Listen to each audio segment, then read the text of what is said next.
there have been annuals for at least as long as there's been comic books, probably longer. For instance, magazines and digests used to like to do yearly collections of their best material. Also, annuals have always been big overseas. A lot of American material got reprinted over there in these nice little hardcover annual collections. In the United States, though, the first major long-running annual was actually Archie, begun in 1950. It took American superheroes a whole decade to catch up when Superman published his first annual in 1960. DC lost their taste for annuals by the mid-60s, but around that time Marvel started picking them up. They apparently weren't too terribly much more successful with them. They did a little bit better with them in the 70s, but the real heyday for US publishers was in the 80s through to probably the early 90s. Now, in the early going, annuals were typically either reprint editions, or sometimes they would feature extra long stories, inventory stories, entertaining back matter cobbled together from stock images. But in the 1980s, there was a greater emphasis on quality. The 80s annuals often functioned as graphic novels, where creators can tell self-contained long-form stories. Often artists that were well-regarded but not particularly fast would just put a lot of effort into the annuals instead. Art Adams in particular comes to mind as a guy who made his name almost exclusively through doing annuals. And he was one of the most influential artists of the 20th century, at least in comics. However, if there's one thing publishers like, it's consistency.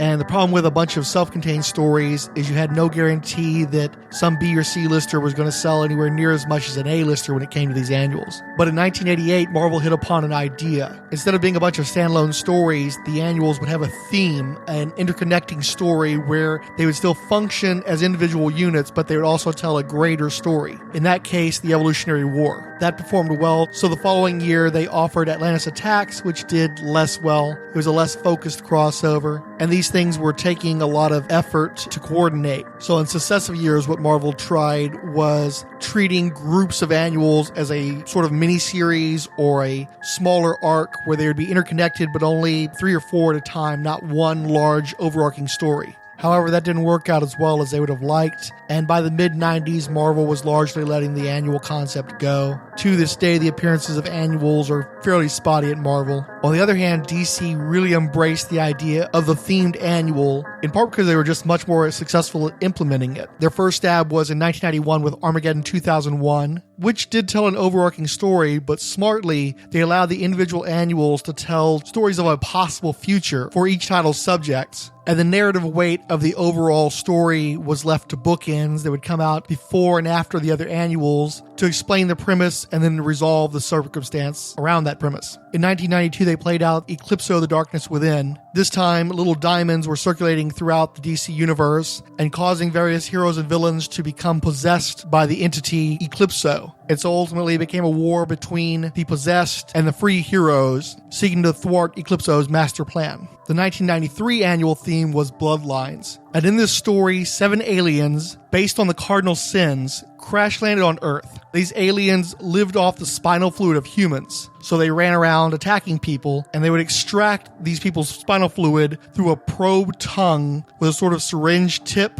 and these insectoid fingers on either side that would adhere to the back of the neck, sort of like you were choking the back of a person's neck. Only certain humans had spinal fluid that was palatable for these aliens. Otherwise, they had a rancid taste that the parasites would reject. So they were running around killing tons of people, but they were only occasionally actually pulling the juice out of these folks. And as it happened, usually these humans who had the sweet flavorings were ones that would survive the attacks and would in fact develop superpowers because of the attacks. They would then go on to become heroes or villains, and those people were referred to as New Bloods. Now, the parasites sound familiar. Their probe tongues are very similar to the jackhammer jaws of the H.R. Giger-designed aliens from that film series. The Bloodlines parasites and their trappings, like their ship, very strongly recalled H.R. Giger's designs, with some Japanese kaiju mixed into it. They were large, lumbering creatures. Some of them were winged, some of them were multi-armed. Each of these Bloodlines parasites could also shapeshift into a specific human form.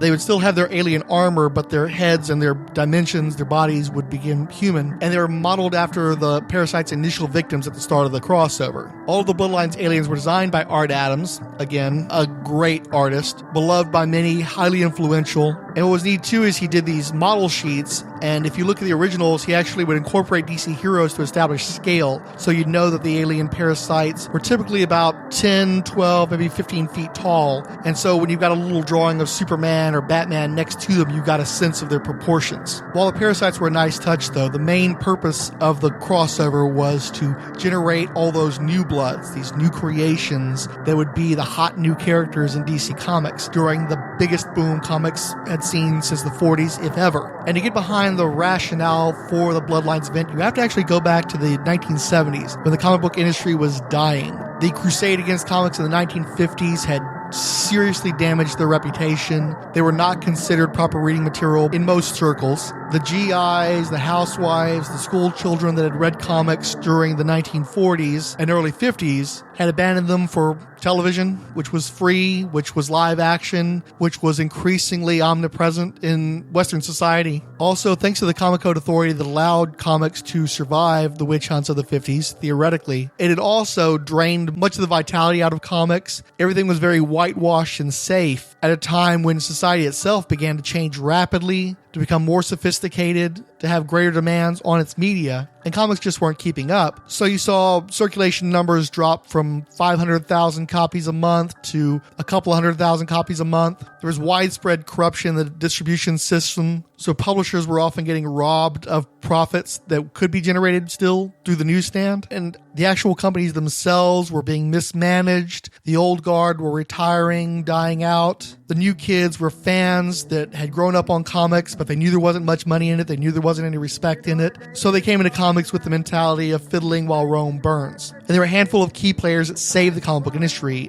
Number one is actually a fellow named Phil Suling, who ran New York area comic conventions. And he hit upon the idea of buying comics directly from the publishers at a high discount, but while assuming all responsibility for the sale of these items. In other words, in the newsstand distribution, a publisher might print up 400,000 copies of a comic, and if that comic sold, the distributor might be expected to pay 70-80% of the cover price back to the publisher. However, those comics had to sell first, and when they didn't, or at least they were reported as not having sold, the publisher had to eat all the costs of all that printing. Where with Suling's system, he would buy the comics. The publisher would be guaranteed to get, say, 40% of the cover price, but they got it. It was in their pockets. They didn't have to deal with any returns. They didn't have to deal with an archaic, burdensome system. Once it was sold, they had the money and they were done. The great thing about the creation of the direct market is that it allowed talent and publishers to craft stories for the diehards, for the fans, for people that had probably different sensibilities in the mainstream that had to be catered to when this stuff was going out on the newsstands. But you still have a bunch of maladjusted geeks behind the wheel. So a lot of what came out of that was boobies and gore and stoner head trip material, regurgitation of EC-style horror and science fiction. And yet the base was re-energized. The people who loved comics were finally getting comics that were worthy of their love. They were enjoying it, and their enthusiasm allowed them to proselytize for the media outside of comic book circles. This ultimately allowed for more personal, higher quality projects, vastly superior printing, and increasing numbers of specialty stores opening up for just comics and related merchandise across the nation and around the world. The direct market and the ability to deep dive into geekdom saved the comic book industry from seemingly certain destruction in the 1970s, as did the guidance of some visionary, intelligent editorial departments at the two major companies and beyond. At Marvel Comics, a fellow named Jim Shooter rose up as editor-in-chief. This is a fellow who was known to be heavy-handed, both in the day-to-day operations and on the creative side of the product. But even the people who hate Shooter should acknowledge that he kind of whipped Marvel into shape. He got the company running correctly. He set it on a course toward its highest profitability ever. At the same time, over at DC, you had Jeanette Kahn take over as publisher, aided by Paul Levitz and Dick Giordano, who took this corporate entity that was deeply out of touch with the times, that could not compete with Marvel, that was staffed with tired old men who were hacking out for page rates, and they managed to bring in some new blood. And a lot of that new blood actually came from Marvel because so many people disliked like Jim Shooter that a lot of folks decided, well, I'm done with here. Let's see what I can do over at DC Comics. DC tended to give them a lot more creative freedom, sometimes too much, as evidenced by the creation of the writer-editor position that plagued DC in the 70s and 80s. But every time somebody got ticked off by some shooter dictate at Marvel, they'd end up at DC and do some great work, or at least better than the work that had been produced prior to their arrival. DC also made a point of cultivating British talent. Marvel UK had been in place for years, but you really had trouble crossing the pond back in those days, where DC made a point of going out and trying to find the best creators Britain had to offer and give them an opportunity to tell mature stories for adult readers that didn't really work with the Marvel model of everything being a part of a single continuity that's intended to sell to people of all ages. So out of that, you get Frank Miller's Batman, John Byrne's Superman, Alan Moore's Watchmen. It was a great time in comics. The mid-'80s especially. 1986 is the singular year where all of a sudden people started taking comics seriously again. They were selling well. They were critically acclaimed. You're getting magazine articles. It was hip, sort of, to be into comics again, at least certain comics. Then you get to the late 80s. Jim Shooter gets fired. Tom DeFalco takes over as editor-in-chief. Marvel moves to join the stock market, sell out to Wall Street. They make more money than they've ever made before, but they started treating their comic books as product. Many of the worst crimes of the Chromium Age of comics were perpetrated by Marvel, and Marvel's unwillingness to share a piece of the pie saw their biggest artists of the time all leave and form their own company, Image, which also made millions of dollars for the founding members of that group. The strength of the comic industry at that time also allowed Jim Shooter to form a whole new company, Valiant, that legitimately competed with the big boys. And also there were a lot of veteran creators that had worked at Marvel under Shooter. They may not have been big names, but they were quality creators. They cared about the stories they were telling. There didn't seem to be a place for them at Marvel. So a lot of them ended up at DC, and DC in the 90s did an excellent job of cultivating a sense of universe and legacy. And me, as a Marvel fan who had become very disillusioned with that company, found a new home at DC, often reading the same creators I had read at Marvel. But DC struggled to compete with all these other new, hot, hip companies that surrounded them. And what they found worked best for them was breaking their icons. You had the death and return of Superman. You had Nightfall, where Batman was replaced by a psychopathic, murderous zealot and had to recover from a broken back and kick that guy's butt and reclaim his mantle. Hal Jordan went nuts and killed a bunch of Green Lanterns, and he got replaced by the younger bimbo model Kyle Rayner. That sort of thing. So 1992 was the pinnacle of the comic industry. They probably made more money in that year than they ever had, but there was also a ton of competition. And so many books were coming out that everybody wanted to have their place on the stands. And it became this real battle for trademarks and intellectual property. It was an excellent weapon at times, too. One of the best examples, I think, is Marvel UK put out this nothing book called Plasma. It was garbage, nobody read it, nobody liked it, but Marvel was able to use that trademark as leverage to strike the initial book in a new company called Defiant, which was also run by Jim Shooter after he'd been ousted by Valiant. And so his book, Plasm, which was going to launch as a trading card set, and then it was going to launch a whole line of books. They had to change their names, rebrand as Warriors of Plasm. Also, you've got a newer company that's dealing with a bunch of legal bills related to fighting over that trademark. And nobody got their heels were companies like Malibu and Dark Horse trying to create universes out of whole cloth. And even established companies like DC were creating new sublines for different creators, like Milestone, which was intended to be a more racially diverse universe and operated as a separate entity owned by a handful of industry veterans that were partnered with DC, but they still retained their characters. And most of these universes took a while to develop, so the majority of them hit right around 92, 93. All these characters, all this conflict over who's going to get the shelf space, and both Marvel and DC were trying to compete with that as well. And that's how you ended up with the 1993 annuals of both companies, where every single annual was intended to introduce a brand new character that was going to be the hot find of 1993 in theory. Now, as I said, everybody's building and developing universes at this time, so it might have just been something in the air, but it does seem very suspicious that the two big companies had the exact same idea coming out the exact same summer. And nobody knows if one company stole from the other company. I don't even know who created the idea for Bloodlines. Bob Budiansky was credited with coming up with the idea of doing that concept at Marvel, and though that line never had its own name, one of the titles they bounced around was New Breed, very similar sounding to New Bloods. I would argue that DC probably had the idea first. Because again, while becoming more nimble in the 80s and 90s, DC was always, and for the most part remains, a fairly slow-moving conservative company. So their pipeline was much longer than Marvel's. And their concept, for starters, was a concept. Compare the death and return of Superman. You had the idea of doing that in 1992, as I recall. They spent 2 months with Superman slowly working his way up towards a final battle with this new monster called Doomsday. It involved bringing in the Justice League and having them get defeated by Doomsday, and Superman having this war of attrition until finally it got to the point where they were just going to throw down until both of them were dead. That took 2 months. And then there was about 3 months where DC was allowing its universe to mourn the passing of Superman and try to figure out what they were going to do now that Superman was gone. And then you had the reign of the Superman, where all the Superman titles introduced a new possible successor to the name of Superman. Their stories ran for about another 4 months or so in each of the 4 titles running at the time. It culminated with the revelation that none of them were the real Superman, which happened to mean you generated 4 new characters in a high-profile venue, but all 5 of these guys were involved in the big wrap-up of that story arc, and then you were launching the return of Superman and making a big deal about the real Steel Deal being back. That took a lot of planning. That took a lot of time. Just like with Batman, they spent months slowly breaking him down as Bane released all the inmates in Arkham, and Batman's trying to take them all on at once. It's basically killing him. He just can't keep up. Finally, he faces Bane, gets his back broken. He's out of commission for months. There's a whole subline of books where Batman's trying to deal with his temporary paraplegia and going through therapy. Meanwhile, Jean-Paul Valley puts on a new armored Batman uniform and starts shooting bat shuriken at people from a rocket launcher in his gauntlet and killing people. And this took place over the span of about a year and a half, but it was all very detail-oriented. They had a strong idea of where they were going to go. They knew where each of those stories were going to end.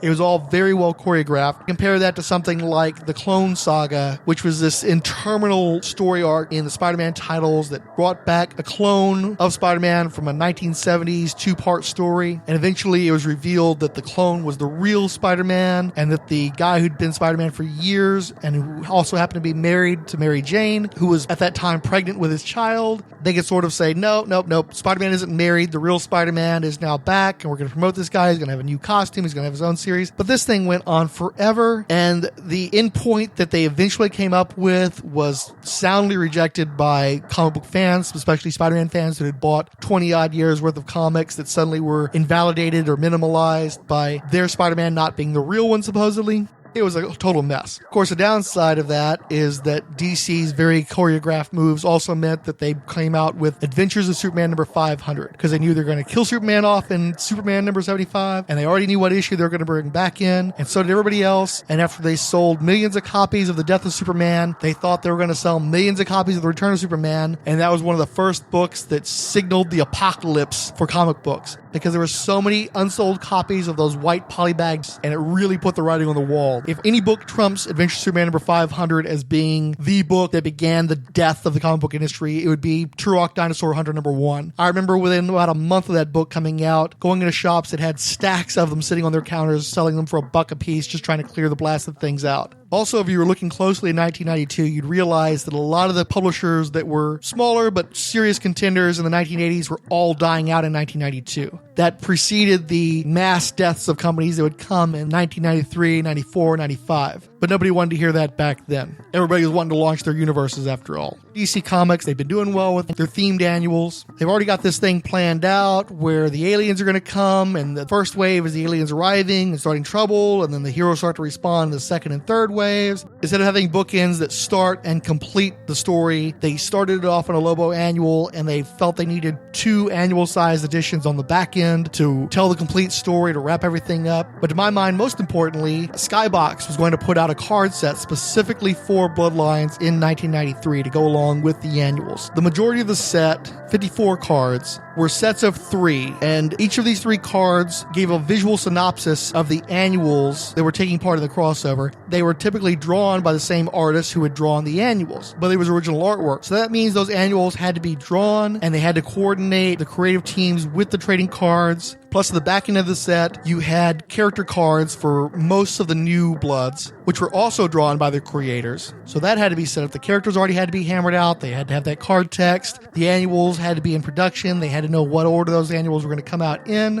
It was actually a pretty good looking set, by the way. I was just really getting into DC Comics. And so that was probably one of, if not the first time I ever took $40, $45, $50, whatever they cost then, round about that, and actually bought a whole box of cards. I'd tried to crack open packs prior to that, or I would buy single cards and try to put together sets. I never seemed to get the sets together. So that was the first time I decided, forget it. I'm going to go buy a whole box. I'm going to crack this whole box open in my bedroom, and I'm going to put together these sets. I got multiple sets out of the box. They were well correlated. But like I said, they were good looking cards. They had a nice design. I liked they had these borders which had neon blood splatters on them. I'm going to apologize for that. It was a 90s thing, but it looked cool, and it still looks pretty nifty. And then the backs of the first 54 cards all formed one enormous poster image of a giant Bloodlines parasite that would turn up in Bloodbath. It was sort of a spoiler if you got the cards before then. They also had 4 foil embossed chase cards featuring each of the Supermen from Reign of the Superman, and you could also find a redemption card for the returned Superman that you have to send in to pick up. Now, you set aside everything else, knowing how much coordination it would take to get those annuals with that big story tied into a card set. Well, guess what? Marvel Comics, during their massive expansion in the early 90s, were to keep their stock prices up, would buy other companies and then join their profits with their own. So even as the comic sales started to slip, they would buy a company and show their profits to cover for whatever Marvel losses happened to be. Not as bad in the early 90s, really bad in the mid 90s. It ultimately led to their bankruptcy, in fact. But Marvel had bought Fleer trading cards back in 1992. So if you don't think that Fleer knew what Skybox was going to have coming out in 1993, you're kidding yourself.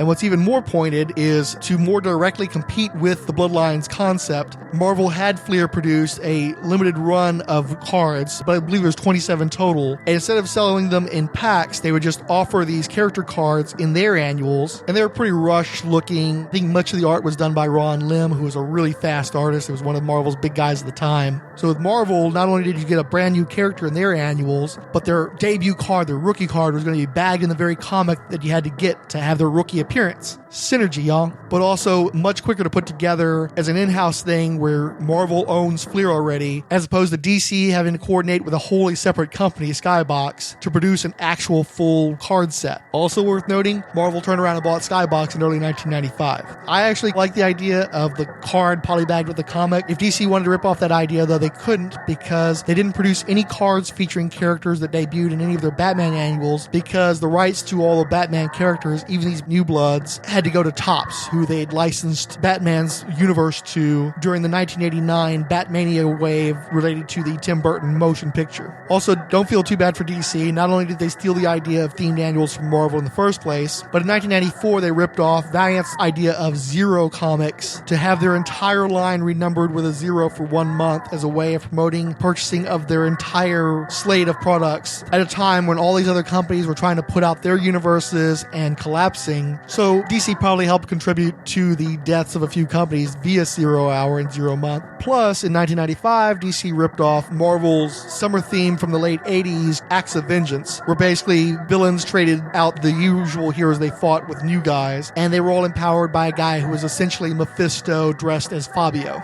Everybody had to have a universe, because you needed a universe to create a bunch of comics. You needed a bunch of comics to have plentiful product so you could generate collector's items, sell to speculators. The heat around comics that had built from a base of quality had deteriorated by the 90s into junk bonds. All the publishers had the angle that they were working, but it all ended up at the same place. Flood the market with tons of books, with high print runs, and illusory value. Most of them didn't read well. Most of them were sold on the basis of some sort of gimmick, and inevitably that house of cards collapsed. Tons of companies went out of business. Marvel went into bankruptcy. They had to do stuff like hawk the film rights, the X-Men franchise, essentially forever to Fox, something they're still kicking themselves over. The promise of the direct market had become a cancer, pushing the most units to the lowest common denominator, sent actual readers out of the hobby, and stuck tons of people who had these pie-in-the-sky notions of possessing that Action Comics #1 or Detective Comics #27 that was going to leave them set for life. Instead, they've got all these books that aren't even worth what they paid for them.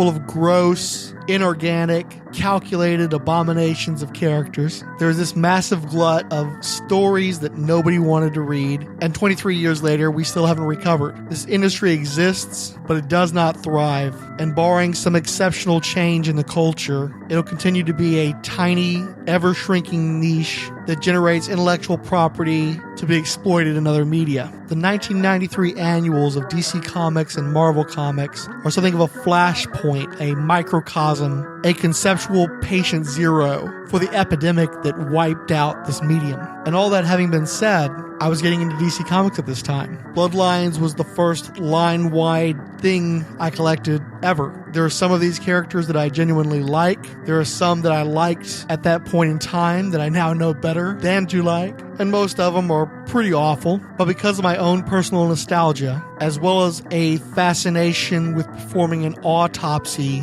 on the corpse of the comic book industry, I still would like to spend a bunch of my speaking time and potentially your listening time on, God help us all, the freaking New Bloods. So that's the basics of Bloodlines. My intention is to do character-specific podcasts for the various New Bloods, and I didn't want to have to deal with all this material in the midst of covering one of those annuals. But since we're talking about the 1993 annuals of Marvel and DC anyway, and since Bloodlines is much maligned, and old resentments toward Bloodlines have been coming up now that DC has announced a 6-issue Bloodlines miniseries for the New 52 in 2016, I'd like to take a minute to look at the Marvel heroes of 1993 to see if they're really any better than the DC ones that folks are taking shots at right now. I didn't buy very many of these books. I don't have a lot of first-hand knowledge of them, but the card checklist sites gave a numbered list of these cards, 27 in total, and so I'm going by their numbering system. Number 1 was Annex. He debuted in Amazing Spider-Man Annual number 27, and he was a soldier in an exosuit. He managed to get in miniseries, and he's popped up here and there besides, but I don't think there's going to be any Annex fans coming out of the woodwork. Number 2 was Bantam, who was a boxer with superhuman strength who turned up in a Captain America Annual, and he dressed it somewhat like a rooster. He was a Latino. It was unfortunate, and he, like very many of these characters I'm going to talk about, turned up briefly in Civil War, probably as part of the 50 State Initiative or whatever. Darkling was a supervillain. New Warriors Annual number 3, a young psycho who merged with the Dark Force. Bloodwraith was in the Avengers Annual. He was a buddy of Black Knight and Captain Britain in a late 80s Black Knight miniseries by Roy Thomas, but he became an enemy of the Black Knight, who at that time was running around with essentially a lightsaber because Bloodwraith had picked up the Black Knight's old cursed ebony blade that turns people evil. And this guy actually turned up in a fair few 90s Avengers comics. Number 5 was Cadre, which was a whole team of villains in a Web of Spider-Man Annual. One was Dementia. She was a female who cast illusions. Another was Shard, who had these pointy things over him, and he was a strong man. Reminded me of Edge, who was a New Blood. And then you had Vortex, who had wind powers. And since all these guys were created by Terry Cavanaugh, he moved them over to a arc he did on Moon Knight, which was pretty famous if you're a Chromium Age fan, because those were the stories that Stephen Platt suddenly became famous off of. Hyper-detailed artist who most resembled Todd McFarlane, but usually worked for Rob Liefeld. I think he quite infamously made $50,000 for drawing one issue of Prophet from what I believe Rob Liefeld's account was, but he sort of disappeared from the industry and seems like a bit of a character from what I understand. Number 6 was Sharon, supervillain who was in an X-Factor Annual. He was a human servant of the demon Clute, and when he failed to turn X-Factor to the dark side, he ended up getting drugged to hell, and I don't believe he's ever been seen again. Number 7 is one of the minor success stories of this event, Executioner, a villain who debuted in Uncanny X-Men Annual number 17. This dude was an FBI agent who turned into a mutant murderer. He was basically like the Punisher of mutants. He had decent runs in books like Gambit Solo Series and in Punisher. Got an action figure, and he's a cool looking character. I believe he was created by Aaron Weisenfeld, but he was drawn by Jason Pearson, which is Keeks, and it's a good looking annual. Number 8 was Wild Streak. She's a superhero from the Fantastic Four Annual. She's a speedster. She's made a lot of random appearances, and especially in Civil War. Number 9 was Killian, a supervillain. He was a vessel for Celtic gods and was a regular in the last leg of the Doctor Strange run of Roy Thomas, who had come and gone from writing Doctor Strange for years, but that was like the last time he did the character. Number 10 is Dreamkiller. It's a generic villain who was in a Darkhawk Annual. I don't think anything ever came of him. Number 11, Hitmaker, was in the Wonder Man Annual. He was a Latino paraplegic who was given a power suit, and in return he became an assassin. Fairly ridiculous, offensive character, popped up in Civil War too.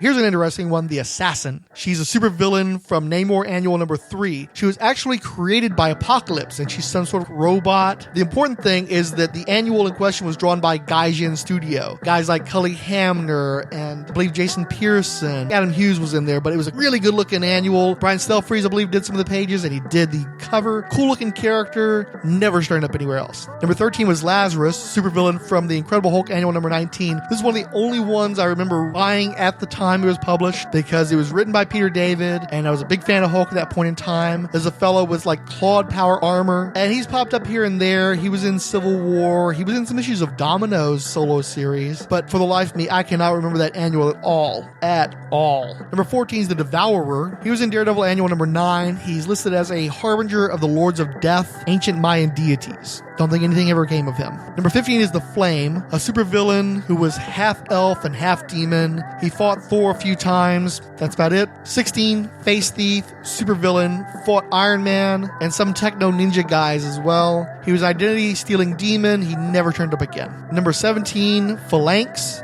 I assume this was before the Phalanx Covenant. Somebody must have liked the name or at least the letter X in it. This was an Arbid vigilante who was in Punisher Warzone Annual number 1 and also a few of the last issues from the original Punisher ongoing series. Number 18 is the Irish Wolfhound, a superhero from the 30th century who had a handful of appearances in Guardians of the Galaxy and I think some Thor comics. Then you have Chaos. And of course, that's spelled with a K. He was in the Excalibur Annual, and he's a Royal Dark Elf who was based on writer Evan Skolnick's Dungeons & Dragons character. So you know this dude was a Marty Sue with an extra helping of Tolkien insufferability. Nocturne was in Spectacular Spider-Man Annual number 13. She's got a whole deal that I'm not even willing to get into. But this was probably one of the better annuals. It was drawn by Jerry Bingham. Good-looking character, African-American. She's an occult figure, which is uncommon in Spider-Man titles.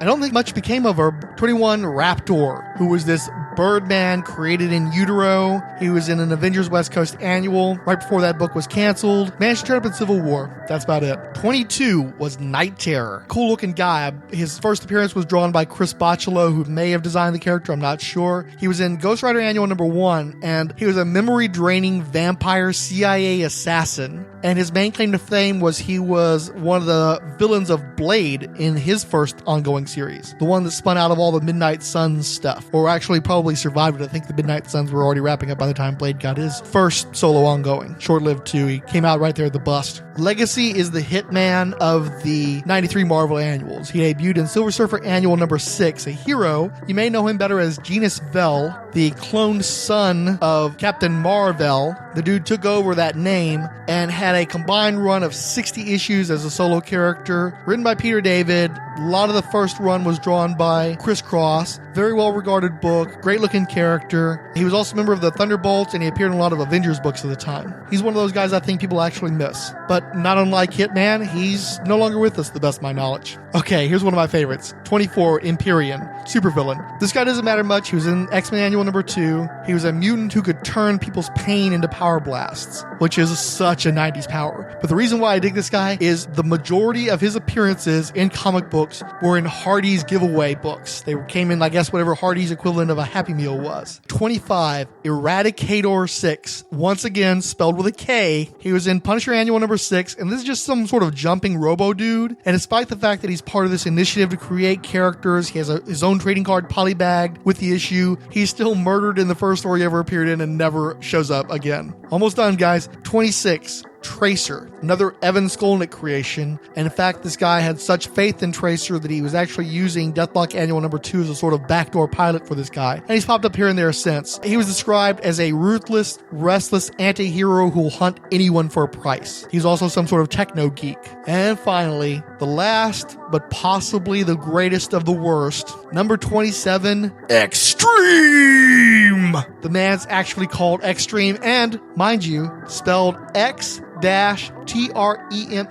It gets better. He's listed as a super being. He debuted in X-Force Annual number 2. He is in fact Adam X, the Extreme! He's a Shi'ar mutant hybrid. I'm not sure if he was ever confirmed or denied as the third Summers brother besides Alex and Scott. I think there was some other dude that ended up being their brother, and he was also tied into the Shi'ar, and you don't care, and I don't care. This guy's so extreme. You want to know what his power is? His power is that he can light people's blood on fire. But see, the deal is, he can't just light the blood on fire inside their bodies. The blood has to actually be exposed to air first. So the guy runs around with all these knives with the express intention of cutting people so he can set their blood on fire. So extreme! So you would hope that this guy would have disappeared. Him with his backward baseball cap and multiple rat tails and his overgrown Fu Manchu-ish soul patch. But no, this guy's appeared in like over 100 comics. He's the second most successful of these characters after Captain Marvel. And as far as I know, he's still alive, still out there, can still make more appearances. I believe he even got an action figure. It was the 90s, guys. The stealth proto-pilot for the DC Bloodlines podcast that dropped last year got Twitter love from Cord Industries and Sin at alias Scarecrow. And wrote in that I missed the Bloodlines one. Sisquoid wrote, if you ask me to name Bloodlines characters, I can't get very far. The ones who got their own series and minis, Hitman, Anima, Gunfire, and Argus. And Loose Cannon, who I think might have made my personal list. It's just the top 3, by the way. Number 3, Loose Cannon. Number 2, Argus. Number 1, Hitman. Obviously, Hitman will top this list every time. He's really the only one who had any kind of career and following. And it didn't take long that no one remembered he was supposed to be a Bloodlines character. Enos is doing a Section 8 series now, coming out of Hitman from Beyond the Grave. Have I read it right that Sparks' Hick family was from Canada? This is what Wiki is telling me right now. The same article says Nightblade was Chinese American. It's been 20 years since I've read most of those annuals, but I believe that both of those statements are true. Also, I have brief coverage of an issue of All-Star Section 8 on the Idlehead of Diablo podcast, episode 19. Finally, Firestorm fan wrote, really enjoyed this walk down memory lane. I recall despising Bloodlines during its publication, but there were a few characters I enjoyed. You already named 2 of my 3, Argus, Geist, and Gunfire. I think I may have liked Mongrel too, but can't promise that. In my memory, one of the most obnoxious ideas was Razor Sharp and the Cyber Rats. Ugh. Love the episode. Looking forward to more frankly bizarre topics. The preceding DC Comics related program is a non-profit fan production. Any copyrighted materials therein are believed covered under fair use, and no copyright infringement is intended. Please leave your comments on the DC Bloodlines blog, the Roll Spine Podcast's WordPress page, via email at emailofdiabalu@yahoo.com, or you can tweet the host directly on the Twitters at Commander Blanks, spelled with an X. You can also talk to the whole Rolled Spine gang on the Twitters at Rolled Spine. We hope you enjoyed our little program, and remember, spill the blood!